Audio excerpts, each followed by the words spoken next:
6 years later, a Colorado cold case is one step closer to being solved. In 1988, human remains were found in a Baca County field. Those remains were never identified. So Jane Doe was buried in a cemetery in the county. Sometimes mysteries tangled with dark secrets take their own sweet time to unravel their riddles. One such story includes the discovery of human remains found on the barren land of a Colorado farm in early June 1988. After turning into a cold case, it wouldn't be solved for the next 3 decades. To whom did the remains belong? In what ways did the mystery unfold? Welcome to Mysterious Hook, where we shed light on mysterious cases across the country. Today, we are looking at the 34-year-old Nora Castillo's disturbing cold case that is finally solved in 2022. But first, if you haven't subscribed to our channel by now, please consider hitting the subscribe and like buttons. Let's dive deep into the mystery without further ado. Today's story takes us to Springfield, Colorado. Located in Colorado's southeast corner, Springfield is the home to a population of over 1,000 people. Known as a farming and ranching community, this statutory town is the most populated town situated on the county seat of Baca County. But Springfield had no clue that a mystery on its land in 1988 would take the next 34 years to get solved. On June 3, 1988, Baca County Sheriff's Office responded to a call from a Colorado farm.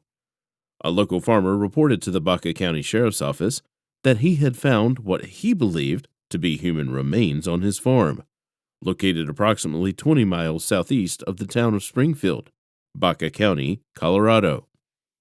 The open field was passed by truck drivers on a regular basis. When then Sheriff Willard Goff and then Coroner Robert Morrow, along with other deputies, searched the scene, they confirmed the remains as human remains. On the property, they found scattered human remains which were in a degraded skeletal condition.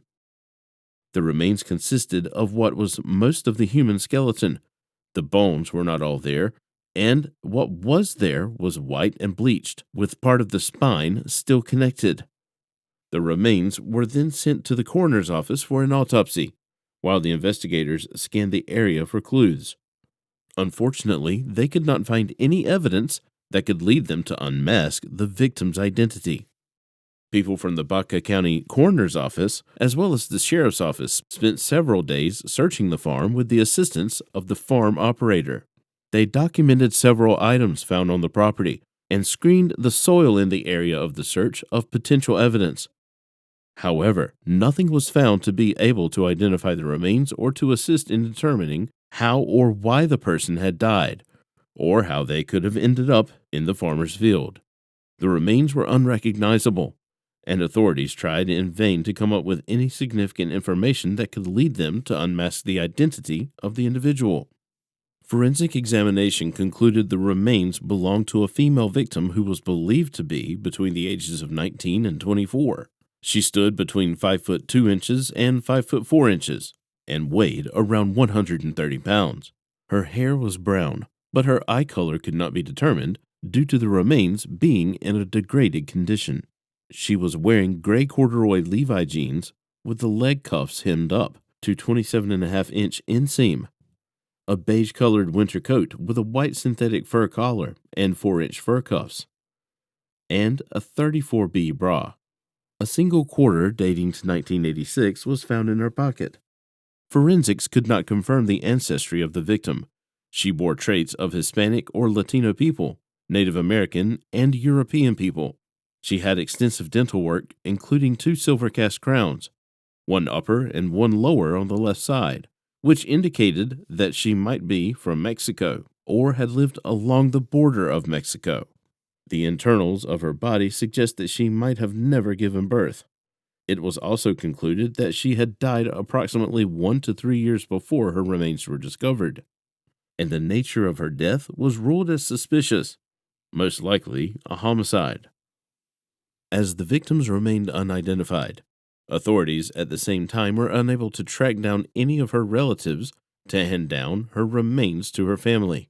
With the unavailability of a name, the victim was named as the Baca County Jane Doe. In 2005, Jane Doe, along with copies of case information, was buried in the Springfield Cemetery, while all the original records of her death were kept at the sheriff's and coroner's office. Despite not having any significant evidence about the death of the Baca County Jane Doe, authorities did not give up in their attempts to solve the case. Over the years, multiple attempts were made to identify her. Dental impressions were made, and dental records of the victim were submitted to the National Crime Information Center to try to obtain a match within the missing persons database. DNA samples were also taken and submitted for analysis, even though DNA was in its infancy at the time when it came to identifying victims. An anthropological study was conducted on the remains to gather information about any possible evidence on the body that could lead to its identification. Investigators also developed a facial reconstruction to get an idea of what the person might have looked like. Even the filings in her teeth were analyzed in an attempt to determine the previous location of the deceased before her death. Many possible matches, including potential dental matches, were received, but as the investigation progressed, each potential match was ruled out after comparison with the remains. Investigators also held press conferences sharing details about this case and urging the public to come forward with any knowledge they might have about the victim, but nothing was drawn from that, and no one came forward. Despite the diligent efforts of the investigators, the deceased remained unidentified, and the case turned cold. After remaining unsolved for over 3 decades, finally, in 2021, the case got unexpected assistance and was sent in a new direction. In May 2021, the Baca County Sheriff's and Coroner's Office were contacted by an investigative intern working for the Colorado Bureau of Investigation. The person asked for permission to submit the data from the 1988 Baca County Jane Doe case into NamUs, a national database of missing and unidentified persons, as well as a resource center for families to find their missing relatives, which was launched in 2007. It did not bring an immediate result, but the case got renewed attention, which also brought up other resources. Combining their resources with the Baca County Coroner's Office, Baca County Sheriff Aaron Shiplett hoped to get a breakthrough in the case of this Jane Doe.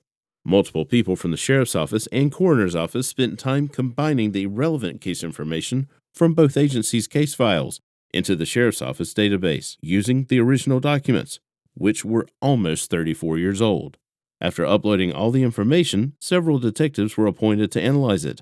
On the other hand, Shiplett was also trying to contact a genetic genealogy lab as he was hopeful that advances in technology could potentially identify Jane Doe.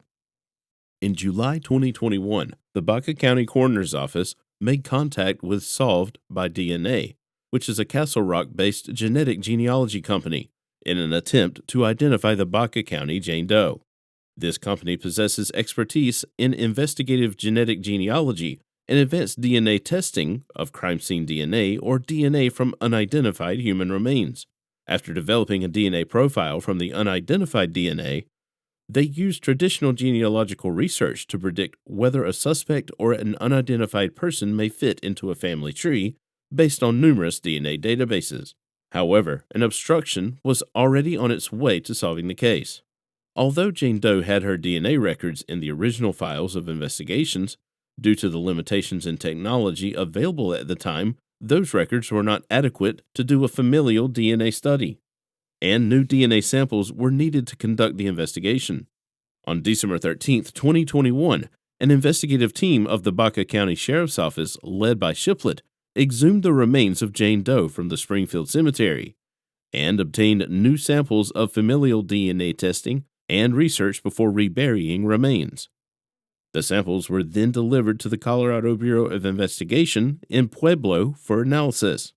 After a brief analysis, the CBI entered the new DNA profile into NamUs. In August of 2022, the Baca County Sheriff's Office and Baca County Coroner's Office learned about a possible familial DNA match. Solved by DNA notified the Sheriff's Office that they had been able to locate a person through their DNA research that could be a possible family member of Jane Doe. The Baca County Sheriff's Office soon began their process of tracking down and contacting several other possible family members of the match and was able to get them in touch with Solved by DNA. Solved by DNA then requested them to submit their own DNA for analysis, which was necessary to determine if the Baca County Jane Doe was related to them. As family members agreed, Solved by DNA initiated the process of obtaining their DNA for the necessary research. A month later, on September 26, 2022, the Baca County Sheriff's Office was notified by NamUs regarding their discovery of a separate familial DNA match for Jane Doe. The match was linked to a person who lived in Texas and had submitted their DNA to the McAllen Police Department in Texas in 2004 in an attempt to search for missing mother, Nora Castillo. Nora's daughter, Josie Castillo, was the one who submitted her DNA to the McAllen Police Department in the process of locating her missing mother. The missing person report of Nora Castillo was filed in 1996, even though she had been missing since 1986 or 1987. According to the report of the McAllen Police Department, the last contact with Nora Castillo was a collect call from somewhere in Colorado shortly before her disappearance. After further DNA testing and analysis, the identity of Baca County Jane Doe was finally confirmed as Nora Castillo. Josie Castillo could not spend much time with her mom while growing up since she lived with her dad. Despite that, she remembered her being an outgoing person who loved to laugh and smile.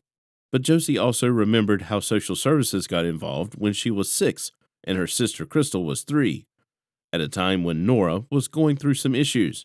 Nora attempted to get them while they lived in New Mexico with their dad, but getting into some trouble led her to the jail in Hobbs, New Mexico. From there, it's said that she went to a mental institution, and that was the last time anyone ever saw from her. For years after their mother's mysterious disappearance, the daughters wondered about Nora's whereabouts and how she could be found.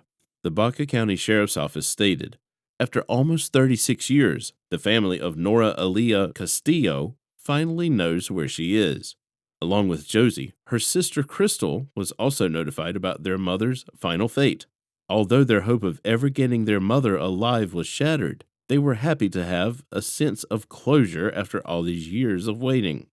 All this came out of absolutely nowhere, and it's a lot, Crystal stated. Despite seeking answers regarding what led to her mother's untimely demise, Josie said she can now go to sleep at night knowing where her mom is thanks to genetic genealogy. My heart is healing. There's a healing process now, Josie stated. Nora's family has since been able to visit Nora's last resting place and even the location where she was discovered. However, authorities are still unaware of what happened to lead to Castillo's death. The details of how Nora Castillo died or why she was in Colorado are still under investigation. For now, this case is still being investigated as a potential homicide. Baca County Deputy Coroner Everett Brizendine said, "We're hoping we would get some kind of tip that would lead us to knowing more about why and how she died." After 3 decades of remaining as a Jane Doe, Nora finally reunited with her family. But even in death, she is still deprived of justice. If anyone out there knows anything, do not hesitate to come forward, as your information could be invaluable to unmask the murderer. Do you think Nora's daughters would have ever known the fate of their mother without the miracle of genetic genealogy? Let us know what your thoughts are in the comments section. Don't forget to like, comment, and subscribe.